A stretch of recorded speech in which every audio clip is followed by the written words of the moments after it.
사실 만나 뵌 거는 지난주에 만나 뵈서 실제적으로 지금 뭐 일주일도 안 됐는데 네. 우리가 그때 얘기했을 때 일단은 요런 위치에 요런 아파트를 한번 임장을 먼저 좀 해보시고 네. 한번 여러 가지들 특히 그때 우리가 얘기했던 것 중에서 정확하게 지금 많은 아파트를 본 것이 아니고 또 거기에 추가적으로 이제 금융 관련돼서 대출이 어떻게 나오는지 두 분 다 이제 곧 이제 예랑분 이제 예신분 두 분 이제 곧 결혼을 앞두고 있는데 신혼집이죠 쉽게 얘기하면 투자성이 아니고 이제 실거주할 집을 이제 조금 더 현장을 보시고 네. 집도 이제 실제적으로 동 내부에서도 한번 보고 집 내부에서도 특히나 구축이라면 내부의 수리 상태라든지 인테리어 이런 게 좀 많이 다르다 보니까 소장님 통해서 여러 가지 집도 한번 보시고 위치적으로도 한번 보고 또 특히나 제가 예신님께는 대출 관련돼서 조금 더 확실하게 그게 나와야지 역으로 가격이 나오고 금액대가 나온다 이렇게 좀 말씀드렸거든요. 요 관련돼 가지고 우리 예랑님이 먼저 간단하게 네. 최근에 어떤 일이 뭐 그 사이에 어디 아파트를 뭐 직접 좀 보셨는지. 네.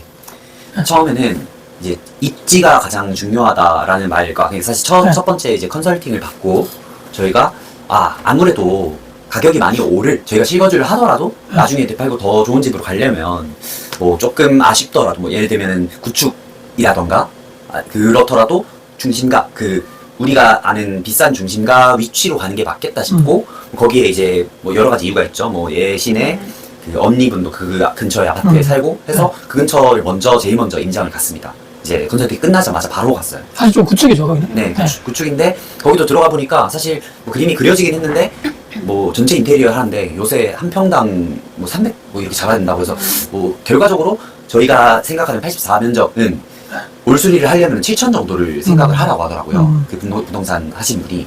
그렇다는 것은 저희가 대출금은 그 전체 아파트 가액의 80%를 잡는다 해도 나머지 20% 현금인데 거기서 플러스로 7천이 그렇죠. 필요한 상황인 추가로. 거죠.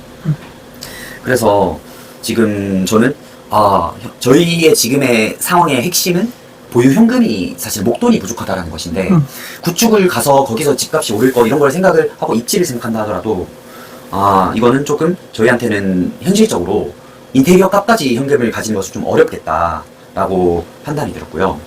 그래서 지금 그 이후에는 그 예신의 집 근처에 있는 아파트, 뭐 사무실이랑 가까운 아파트를 가봤어요. 거기는 뭐 들었을 때는 어차피 그쪽에는 오를 일이 별로 없을 것 같다라고 판단된 아파트였지만 그냥 그 아파트 컨디션 자체가 좋고 저희가 밥 먹으러 간 김에 밥 먹고 나서 걸어서도 충분히 둘러볼 수 있는 거리였어서 둘러봤는데 아파트 컨디션이 너무 좋았어요. 19년 준공이었고 2019년. 네. 한 7년 됐네요. 네. 2019. 그래서 사실 거기에 분양 당시 그냥 수리 안 한 집 공실 그대로도 본 곳이 있고 그리고 거기 사시면서 좀 수리를 해서 자기가 어느 정도 인테리어를 많이 신경 써서 예를 들면 그냥 나무로 짜진 이런 걸 나무로 무늬 짜진 나무로 뭐 전체적으로 이렇게 뭐 수납할 수 있어요? 묵주분들 그쵸. 그러니까 인테리어를 장을 짜고 벽에다가 또 뭘 그쵸. 예를 들면 다른 집의 그 기본 인테리어는 그렇지. 그냥 나무 문인데 안이 안 보이는 건데 그걸 유리로 바꿔서 한다던가 그런 식으로 어쨌든 리모델링 했다. 네, 리모델링을 하고 조명도 TV 달려있는 벽을 한 개 더 가벽을 두고 천장에도 가벽이고 그래서 조명도 뭐 블루 조명, 은은한 조명 이런 게 다른 집이랑 다른 가장 마음에 드는 집이 있는데 지금도 방금 전에도 문자가 온 게 다른 부동산에서 지금 내일 보러 1818층 거기를 보러 온다고 해서 의논해 보셨는지 문자가 방금 왔어요. 근데 그 집은 컨디션 좋은 분 있으면 바로 나갈 수도 있을 것 같았어요. 왜냐면 누가 봐도 좀 마음에 들어 할 것 같은 그런 컨디션이어가지고. 우리가 흔히들 얘기하는 이제 인테리어에 사랑에 빠졌다는. 네, 두 분 다 인테리어도 사랑에 빠져버렸네. 되게 잘 돼 있고 네. 18층 층고도 괜찮았고 뷰도 괜찮았고 그 전체적으로 다 괜찮았어요. 여기 가격대 기억나나요? 네. 가격대가 4억 7천. 4억 7천이었는데 저희가 어쨌든 대출을 받는 그 KB 시세 기준도 알아야 되다 보니까 한 4억 5천 5백이나 4억 5천 정도로 그 시세가 나올 거다. 왜냐하면 인테리어 값은 그리고 한 최종 결정 금액은 어디든 아닌 거는 알고 있어요. 왜냐하면 실제 거래를 하려고 하면 그 중개인분이 더 흥정을 해볼 거다라는 얘기를 하셨다 보니까 어쨌든 실거래가랑 KB 시세랑 크게 차이 나지는 않을 것 같다. 그래서 우리가 드는 목돈은 그 잔금 정도만 있으면 될 것 같다. 그리고 부대비용은 어디 가나 되는 거니까요. 이사비용, 취등록세 할인되는 곳이고 그리고 그런 것들 이렇게 얘기를 했고요. 에어컨도 달려있고 안 달려있는 집도 있는데 줄눈, 탄성, 단연 필름, 드레스룸, 붙박이장, 조명 교체, 중문, 인덕션, 오븐 이런 옵션들이 다 그 다른 집에 비해서 되어 있는 곳이었어요. 우리 요거 금액적인 게 예를 들어서 4억 중반이라고 잡고 네. 2019년이니까 거의 뭐 신축이잖아요. 네. 신축에 흔히들 얘기하는 대구에서 중심가 쪽은 아니지만 외곽에 네. 있는 신축 아파트 네. 34평이죠. 네. 34평 기준으로 4억 중반 정도. 네. 그리고 아까 우리 처음에 수성구라고 얘기할게요. 수성구 네. 안에 있는 구축에 처음에 보셨을 때 거기도 똑같은 34평 정도가 네. 가격대는 그때 기억이 나시나요? 처음에 봤던 그 이거. 잘 몰라요. 네, 어차피 그쪽 그 나홀로 그런 그 거기에는 그 방 확장이나 이런 거 안 됐고 시스템 없고 수리도 안 기본? 되고 분양상의 기본인데 14층이고 33평형에 4억이었고요. 그리고 그 근처에 이제 그 다른 또 단지수 비슷한? 세대수 많은 그런 단지에는 뭐 16층 여기는 가격이 안 적혀 있네. 그때 우리가 봤을 때도 4억에서 4억 한 초반? 초반 정도, 맞죠? 그 정도? 3천 그리고 원. 부분 수리 되어 있는 집은 4억 5천 돼 있는 집도 봤고요. 가격은 예를 들어서 4억에서 4억 5천. 4억에서 4억 5천이고 수리되거나 뭐 층이 좋거나 이렇게 하면 4억 중반. 이 가격이 비슷하다고. 위치가 다를 뿐이고. 맞아요. 자, 요거는 가격대가 우리가 쭉 받고 위치적으로 이렇게 현재 상황으로는 이 정도 된다. 네. 그럼 우리 예신님께서 저번에 제가 부탁드렸던 대로 혹시나 대출 관련돼가지고 조금 알아보신 게 있는지 그 네. 부분을 좀, 왜냐면 대출 관련돼서도 참 어렵거든요. 처음에 하나도 모르는 상태에서 좀 진입을 하려고 하면 혹시나 이 부분에 대해서는 네, 왜냐면 두 분 다 이제 생애 최초다 보니까 네. 어떻게까지 되시는지 좀 알려주세요. 일단 결론부터 얘기를 드리면 네. 아직 조금 더 알아봐야 될 부분이 있어서 전화를 몇 군데 더 해봐야 되긴 한데 그때 제가 소개받아서 제 주거래 은행의 대출 담당자분이랑은 바로 통화를 네네네. 했었거든요. 근데 그분이 저희가 받으려고 하는 예를 들어서 뭐 생애 첫 주택이나 아니면 디딤돌 네. 이런 건 정부에서 지원해주는 거기 때문에 개인 그 은행의 대출 담당자들이 자세하게 설명을 못하게 되어 있다 하더라고요. 그래서 뭐 자세한 거는 그때 얘기하셨던 게 잠시만요. 제가 찍어놨는데 얘기하셨던 게 도시보증공사 여기 담당자분이랑 통화를 해서 네. 자세한 걸 먼저 얘기를 제가 궁금한 걸 웬만한 걸 다 물어보면 아마 소통이 될 거다. 그래서 도시보증공사에 소통을 해가지고 그런 대출 관련이나 지금 현재 상황에 맞게 궁금한 것들을 좀 물어보고 나서 온라인으로 인터넷으로 이제 매매계약서를 신청서를 넣어가지고 심사를 먼저 받아야 된다 하더라고요. 근데 그 과정은 한번 알려주셨어요. 그래서 네. 보증공사에 먼저 인터넷으로 매매계약서를 넣어서 심사를 받고 그 심사에 대한 결과가 보통 뭐 일주일에서 그 유형에 따라서 길면 뭐 한두 달 정도 걸린대요. 그래서 그 심사가 나오면 그걸 가지고 본인 주거래처 은행에 가가지고 대출을 몇 프로까지 정확하게 받을 수 있는지를 확인을 할 수가 있다. 상담이 된다. 그래서 제가 지금 보증공사에 전화를 해봐야 되는 상황이고 뭐 그때 뭐 저도 좀 바빠가지고 아직 제대로 연락을 못 해봤는데 여기 전화를 해봐야 되고 그리고 어제 네. 그 우리 봤을 때 얘기해줬던 게 또 어디 알려주셨었는데 예를 들면 저희가 아까 말했던 그 외곽 쪽 그 저희가 방금 봤던 네네네. 그 컨디션 신축, 마음에 든다 했던 네네. 거기서는 부동산 담당자가 바로 이제 대출 담당자가 전화를 했는데 네. 80% 나온다고 확실하게 말씀을 그냥 네. 하시더라고요. 그리고 사실 저희가 소득 기준이 해당이 안 되는 디딤돌이 해당이 안 되는 게 저번에 말씀드렸었는데 네네네. 그냥 그 홈택스를 확인하면 된다 그래서 근데 저희가 지금 소득 자료가 2025년 자료는 아직 안 되고 2024년 기준이잖아요. 근데 2024년 제가 사업을 할 때고 저도 매출이 꽤 나왔을 거라 생각했는데 실 매출이랑 소득 인정액이 다르다 보니까 저는 굉장히 낮게 나왔고 그러니까 합산해도 크게 뭐 기준에 차이 없을 정도로 그리고 여기도 연봉이 높지만 뭐 이렇게 매출 대비 소득이 또 갭이 또 있더라고요. 그래서 소득 인정액이 최대한 적게 잡혀야 세금을 적게 내다 보니까 맞아요. 그때 이제 세무사 통해서 했던 그런 처리를 통해 보니까 우리가 디딤돌 최저금리로 할 수 있는 조건이 되고 신용점수 제가 일일이 파악을 해서 그러니까 처음으로 조회를 하니까 그 나이스 기준이는 1000점 만점에 995점이 나왔어요. 점수가 아주 좋네요. 네, 그리고 뭐 KCB 기준으로도 뭐 어쨌든 어디 가나 1금융권 최대 우대를 받는 네네. 금리라서 뭐 그게 그런 디딤돌이 아니라도 예를 들면 그냥 일반 사업자 주택담보대출을 해도 4% 그냥 초반대가 나오는 그런 상태로 80%까지 받을 수 있는 상태라고 저희는 거의 확신을 하고 있어요. 뭐 알아봐야 될 건 더 있지만 그렇다고 알고 있습니다. 그럼 이제 우리가 뭐 지금 이제 집을 알아보고 아까 우리가 처음 얘기했지만 이게 신혼으로 두 분이 네. 실거주 집을 이제 구하는 목적이란 말이죠. 네. 그럼 이제 금액대는 대략적으로 한 4억에서 예를 들어서 맥시멈이 4억 중반이라고 5억까지도 5억까지 4에서 5억이라 잡고 네. 아직 저는 이제 알아보는 단계고 많이 저는 안 봤다고 생각하는 사람이라서 시간 물론 이제 빨리 하면 좋은데 조금 더 지역을 이따가 제가 요거 이렇게 보여드리기 어려우니까 영상 통해서 여기 인터넷상으로 좀 보여드리면서 같은 금액 대비해서 내가 원하는 위치에 있는 아파트가 여기보다 도시는 더 괜찮은 데가 없을까라고 우리가 고민을 해봐야 된다는 얘기죠. 네. 지금 이제 몇 군데 안 받고 네. 물론 지금 우리가 항상 얘기하는 같은 비슷한 금액 대비해가지고 아 역시 위치가 좋으니까 구축밖에 안 되고 그럼 점점 뒤로 가면 멀어지면 멀어질수록 우리가 흔히들 얘기하는 대구에서 뭐 수성구, 부산에서는 뭐 해운대나 뭐 이런 중심가들 있잖아요. 네. 거기서 멀어지면 멀어질수록 가격이 어쩔 수 없이 싸지는데 네. 그 범위 내에서 그래도 신축은 가격대가 좀 높고 근데 항상 이거 관련해서 의사결정이거든요. 구축에 위치 좋은데 들어올 것인가 아니면 신축 나는 안 되겠다 대신에 신축의 중심가는 너무 비싸기 때문에 조금 더 외곽으로 갈 수밖에 없다. 항상 이거 두 개밖에 없어요. 장단점이 각각 있는데 이거 관련해서 조금 더 이따가 봐야 될 것 같고 그러면 이제 두 가지밖에 없어요. 문제는 하나는 뭐냐면 대출이 어느 정도 우리가 80% 나온다는 가정하에서 그럼 나머지 20%에 대한 현금이 계약금 포함해서 뭐 그 돈이 또 추가적인 부가적인 취등록세 플러스 이사비 등등 부가적인 돈이 현금이 있어야 된다. 하나. 두 번째는 위치겠죠. 당연히 아까 얘기했던 대로 어디 위치에 있는 아파트를 사서 이게 투자성이 아니고 실거주를 하는 용도다 보니까 네. 저는 위치가 정말 중요하다고 생각합니다. 네. 어디 왜냐면 이거를 주식처럼 사다 팔았다 할 수 없는 상황이고 한번 사면 특히나 두 번은 실거주다 보니까 최소 5년에서 10년은 계속적으로 산다는 보장하에서 첫 그 위치가 저는 앞으로의 두 분이 또 결혼해서 더 저쪽으로 갈아타고 특히나 애가 어느 정도 크면 학군 때문에라도 이사를 한번 가야 될 시점에서 내 자산이 어느 정도 올라가줘야지만 지금까지 내가 10년 정도 모은 돈하고 요 자산이 매도했을 때 차이가 합쳐서 보통 이렇게 상업적으로 갈아타게 하는 그런 케이스인데 그 부분에 대해서도 두 분이 이제 가치관이 맞아야 돼요. 그런 부분에 대해서. 그럼 아까 전에 예를 들어서 추가적으로 지금 만약에 두 분이 20%에 대한 계획은 어떻게 되고 있는지 이것도 조금 좀 알아볼 수 있나 해서. 그거는 사실 해결된 상태는 아니고요. 네네. 뭐 제 쪽에서도 최대한 다방면을 알아보고 있는데 사실 그러니까 신랑 쪽에서는 예랑 모아둔 쪽?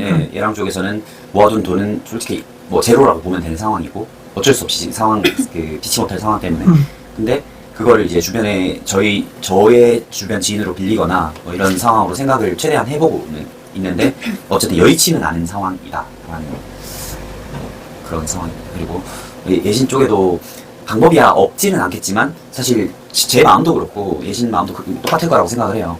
왜냐면 대출을 풀로 다 받는 게 예신 쪽인데 예신 쪽 명의로 했는데 나머지 잔금까지 예신이 감당을 하라고 제가 말을 하기가 너무 염치가 없다라는 생각을 하고 있는 상황이에요. 그럼 제가 이렇게 한번 질문 드려볼게요. 우리 예신님한테 네. 그냥 우리가 그냥 금액을 쉽게 그냥 4억으로 잡고 80% 대출이 나오잖아요. 만약에 그럼 48에 30이니까 3억 2천이죠. 네. 그럼 우리 그때 막 돌려봤을 때 3억 2천에 대해서 매달 들어가는 원리금 이 대략 어느 정도인지 회장님 보셨나요? 네. 대략 네. 그것만 기까 대략 얼마씩 나와요? 계산을 해보긴 했어요. 사실 어제는 저희가 제1신축 이제 아직 미분양 난 그 할인한 그 신축 기준으로 해서 그 대출을 4억 1천을 받는다고 비슷하네요. 예, 그러니까 뭐 4억 1천을 받는다. 그러니까 3억 2천보다는 훨씬 그렇네요. 1억이 넘겠죠. 그거 기준으로 제가 계산을 했을 때 보수적으로 금리를 잡아보기도 하고 나중에 네. 저희가 애를 만약에 애가 그 태어나게 되면은 신생아 신생아로 대환되는 대환하는 걸로 더 낮아진다는 것도 계산했는데 네네. 4억 1천을 빌렸을 때 보수적으로 잡아도 195만 원 선, 최대 많이 낸다는 선에서 195만 원. 그리고 뭐 대환을 하거나 아니면은 지금 우대를 받는다, 그리고 디딤돌 이런 걸로 금리가 더 적용이 잘 된다 하면은 165만 원에서 155만 원, 아니면 150 이하로도 살짝은 떨어질 수 있다. 그래서 140대에서 190대로 예상을 하고 있습니다. 여기서 4천 기준. 쉽게 얘기하면 여기서 이제 원리금하고 그러니까 원금하고 이자가 같이 들어가요. 네, 맞습니다. 예신님 어때요? 매월 나가는 금액이요? 단지 대출에 대한 금액만. 이것만 지금 왜냐면 현실적으로 그 집에 살게 되면 네. 매달 나가는 돈이다 보니까 최대 맥시멈 요거 잡고 네. 195를 잡고 예를 들어서 요거에 대한 부담이라든지 예를 사실 들어서 뭐 그게 그 금액만 두고 봤을 때는 네. 크게 부담되는 금액은 아닐 수도 있는데 근데 아기가 생겼을 때 그것 때문에 그러면은 더 잘 아시겠지만 네. 들어가는 금액이나 네네 저축 금액이나 이런 게 완전 달라지잖아요 상황이 둘이만 있는 거랑은 네네 그럼 이제 좀 부담이 될 수 있죠. 근데 그 금액 원리금이나 집 상환해야 되는 금액만 두고 봤을 때는 충분히 갚을 수 있다. 매월 크게 부담되는 금액은 아니라 생각해요. 우리 그 보통 영상에 뭐 저도 와서 상담을 하시거나 얘기를 하시는 분들은 마찬가지로 요즘에 유튜브 같은데 워낙 그런 영상들이 많잖아요. 네. 상담해주고 뭐 어떻게 해야 뭐 예를 들어서 뭐 월급에 뭐 100%를 저축 이런 얘기 나오잖아요. 네. 우리가 보통 그 두 분이 이제 미혼일 때 이렇게 직장에서 월급 받아가지고 뭐 사업을 하시는 거 마찬가지고 내가 어느 정도 일정적 소득에 대해서 몇 프로 정도의 뭐 저축을 계속 해나가는 상황에서 결혼한단 말이죠. 결혼해가지고 보통 두 사람이 이제 모아놓은 걸 합치겠죠. 보통 경우에서는 이쪽 자산과 이쪽 자산을 합쳐가지고 우리 요즘 보통은 뭐 남자가 집하고 이런 게 아니고 두 사람이 합쳐서 그 자산의 플러스에서 아까 얘기했던 역산으로 해서 그 금액에 뭐 70%가 대출이 나오든 80%가 대출이 나오든 그거를 우리가 매달 요 정도가 계산을 했을 때 뭐 150이 나오든 200이 나오든 이렇게 나오잖아요 보통. 그럼 이걸 가지고 이건 베이스로 우리가 이 집을 선택해서 같이 결혼해서 실거주하는 거에 대한 그냥 주거 비용인 거예요. 여기 이자 플러스 원금이 있기 때문에. 그러면 이 돈이 나가는과 동시에 아까 얘기했던 대로 결혼을 하면 이게 나가잖아요. 그러니까 둘이 원래 따로 살았을 때 월세가 들어가시는 분도 있었을 거고, 아니면 부모님하고 살았을 경우는 주거비는 안 들어가겠죠, 계속. 근데 이 상황이 되면 1차적으로 그래서 신축이면 신축이고 비싼 집은 비싼 집일수록 당연히 이 돈이 올라가기 때문에 반대로 둘이가 원래 따로 살았을 때 대비해서 저축 금액이 줄어들 수밖에 없어요, 당연히. 그러면 우리가 보통 연끌이니 뭐니 하면서 항상 이게 기준점 잡는 게 둘이가 결혼해가지고 뭐 40%를 저축을 하든 자기 번 돈에 말이죠. 기준이 있어야 될 것이고 두 분은. 그럼 그거에 대비해가지고 이 돈이 두 분이 나중에 이제 지금 이 상황을 좀 설명드리자면 우리 얘랑 분은 지금 약간의 경제적으로 지금은 잠깐은 쉬고 있는 단계예요. 약간 어떻게 보면 안정적인 일자리에서 뭔가 지금 준비를 하시려는 단계다 보니까 소득 수준이 평소 기존에 있는 그때보다 약간 낮아진 상황이다 보니까 이게 이제 정상적으로 끌어올라갔을 때 그때랑 지금 우리 예신님이 뭐 벌어돈 평상시에 평균적으로 했던 금액 대비해가지고 그걸 평균을 내봐야 돼요. 그걸 대비해서 아 요게 나가는구나 1차적으로 빼놓고 그러면 우리가 보통 얘기하는 위험하다는 수준은 우리가 벌어가지고 요거 나가고 또 뭐 나가겠죠. 살다 보면 식비 나가고 관리비 나가고 뭐 나간다 말이죠. 쭉쭉쭉. 평소에 본인들이 또 쓰던 용돈에 대해서 뭐 내가 여행을 가든 뭐 여러 가지 뭐 취미 활동이 있든 간에 그걸 서로 오픈해가지고 이만큼 내가 처녀총각 이만큼 쓰는데 결혼해가지고 예를 들어서 이만큼 돈이 일단 나가잖아요, 집에. 그러면 둘이 협의를 해서 줄이든지 뭐 하나를 포기하든지 해서 항상 말씀드리는 이건 이거대로 나가는데 플러스 알파의 저축액이 무조건 있어야 돼요. 무조건. 왜? 살다 보면 어떤 일이 생길지 몰라요. 그렇기 때문에 이거를 항상 이제 두 분은 나중에 가셔가지고 지금 있는 소득 수준에서 정하지 말고 내가 어느 정도 예전처럼 그 정도 벌었을 때 평균적으로 그 정도 대비했을 때 또 예신님도 마찬가지고 두 분이 합쳐가지고 요 부분에 대해서 고민해봐야 돼요. 이게 이 정도 나갔을 때 이거는 이제 150대, 160대 떨어진다는 얘기는 추후의 얘기고 좋았을 때 얘기고 이거는 생각하지 말고 일단은 최대 200 가까운 돈이 주급으로 나간다. 이거는 매달 나가는 돈이라고 생각하고 그럼 나머지 우리 둘이 결혼을 했을 때 이 정도 고준비가 나온단 말이죠. 그거를 또 계산해보는 거죠, 둘이. 그러면 지금 우리가 돈 버는 거에 대비해서 세금 같은 거 다 떼고 실수령 기준으로 다 떼고 나서도 어느 정도 저축액이 있어야지만 우리들이 흔히들 유튜브나 뭐 책에서 맨날 얘기하는 대로 연끌을 하지 않는 범위다. 이렇게 얘기한단 말이죠. 또 여기서 나중에 이제 임신을 하고 출산을 했을 때 아기가 태어나겠죠. 여기에 대한 불안감도 당연히 있을 거고. 근데 제가 드리고 싶은 얘기는 아기가 나와가지고 돈이 많이 들어갈 거 아니에요. 예를 들어서 뭐 기저귀 값도 요즘 이런 얘기 하잖아요. 기저귀 값이 너무 많이 들어간다. 맞아. 또 분유값도 많이 들어간다 이런 얘기 하잖아요. 근데 제가 두 분한테 드리고 싶은 얘기 뭐냐면 이거를 완벽하게 준비해서 결혼한 사람은 없어요, 세상에. 네. 저도 그랬고 이 영상을 보시면 대부분도 결혼해서 결혼 아니고 이제 사귀어가지고 사랑하고 결혼했겠죠. 그래서 이제 소중한 2세가 탄생이 됐어요. 그러면 저는 솔직히 이렇게 얘기합니다. 저도 그렇게 했고 와이프한테 아기가 어렸을 때 들어가는 비용에 대해서는 저는 대부분 다 중고로 했어요. 중고. 왜냐? 기억을 못해 얘가. 좋은 거 해봤자 금방 크고 신발 같은 거 비싼 거 사줘봤자 애들은 금방만 크거든요. 애 초등학교 가기 전까지 말이죠. 그러니까 최소한으로 물려받고 가족이 있으면 있잖아요. 좀 이렇게 해가지고 좀 달라 그러고. 애를 키울 때 돈이 많이 들어간다는 건 저는 어떻게 보면 이거는 좀 100% 이렇게 찬성하기 힘들어요. 왜냐면 제 주변도 보면 정말 큰 돈 안 들이고도 애 키울 수 있거든요. 당근에서 다 받고 말이죠. 뭐 애를 위해서 뭐 몇백만 원 뭐 할 필요가 없단 말이에요. 지금은. 그래서 이런 거에 대해서도 두 분이 우리 애 완벽한 내가 막 환경을 부모로서 내가 다 하고 정신적으로 내가 막 탁 성숙해가지고 우리 애가 나오면 그런 건 없어요, 세상에. 그냥 없다고 생각하고 둘이 이제 얘가 태어나면 나중에 이제 얘를 어떻게 행복하게 잘 키울 것인가.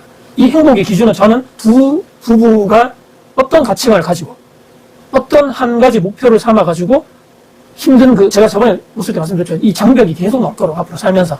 아무것도 아니에요, 지금 이런 장벽. 왜냐하면 두 분은 특히 예신분이 어느 정도 소득이 있다 보니까 여기서 막힌 사람도 많아요. 대출도 안 나오고 대출 못 받는 사람도 엄청 많고 해봤자 감당이 안 돼가지고 제가 상담을 해보면 엄청 많아요. 엄청.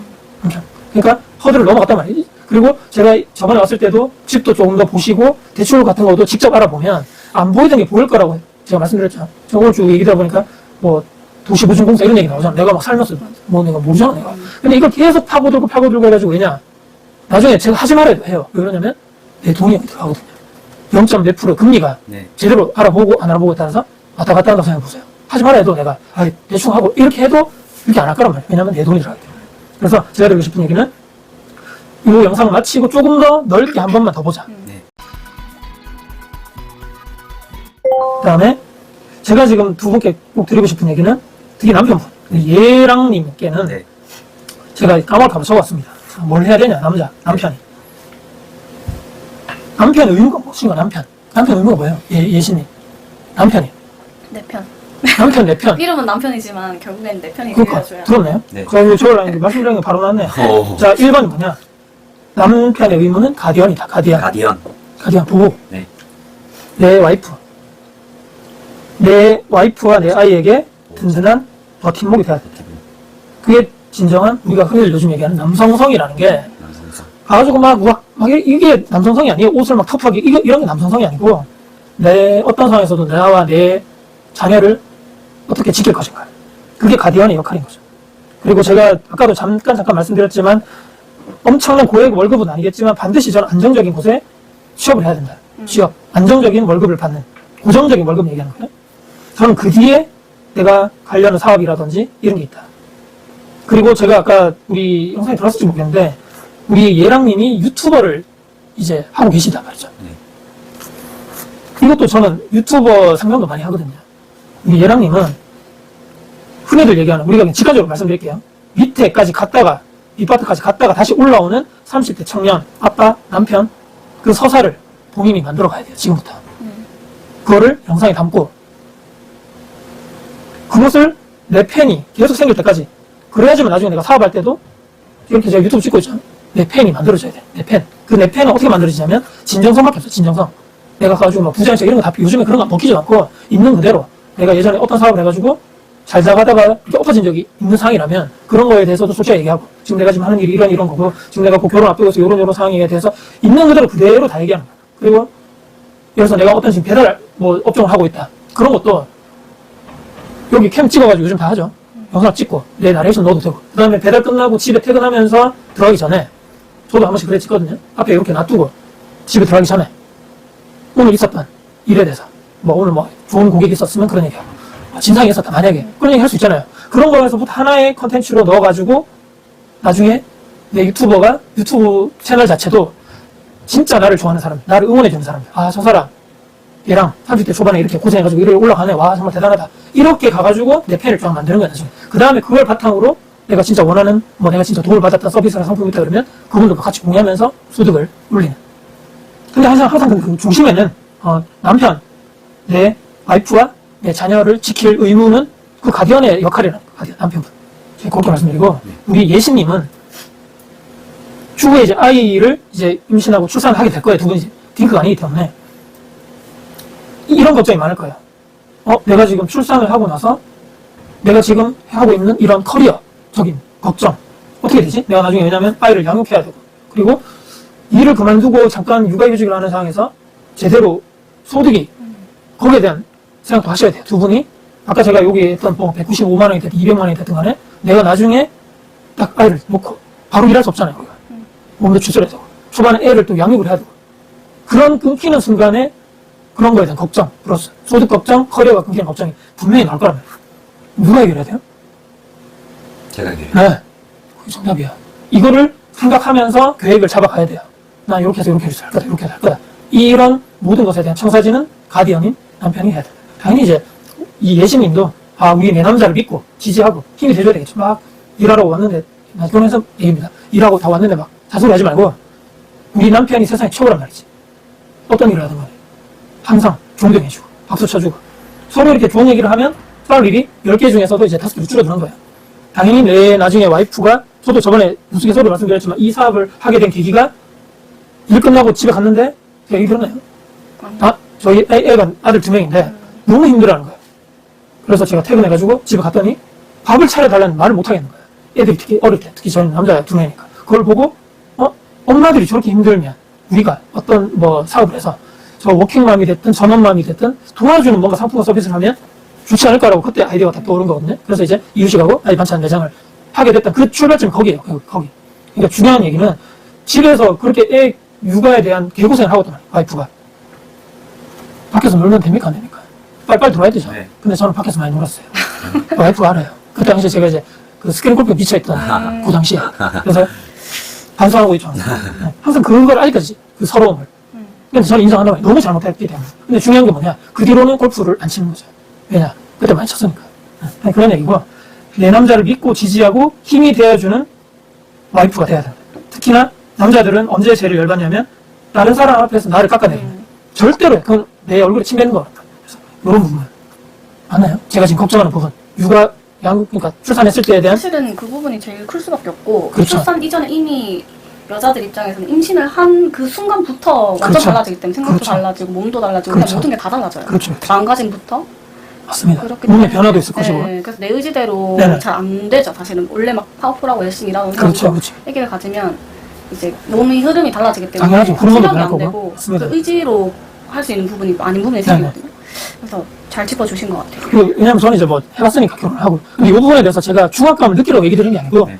이거 알고 준비하는 게 좋을 거 아니에요. 막 모르고 준비하는 것보다는. 그래서 근데 이런 거에 대해서는 다 이겨낼 수 있어요. 뭐 엄청난 대단한 능력을 얘기하는 게 아니에요 지금. 네. 그래서 지금 항상 서로에 대해서 이렇게 저 사람이 밖에 나가서 일을 하고 와서 예를 들어서 와 정말 힘들었던 하루를 보냈는데 굳이 내까지 집에 와서 힘든 남편한테 굳이 잡돌이를 할 필요 없는 거고 반대적으로 맞는데 와이프가 옛날에는 막 잘 나가는 커리어우먼 했는데 지금 막 애 낳고 막 퍼져 있어. 그러면 좀 세수 좀 하고 있지. 이거 말고 저는 고생. 얼마나 애 키우면서 저리 힘드니까 바꿔라 하면 절대로 안 바꾸거든 남자들.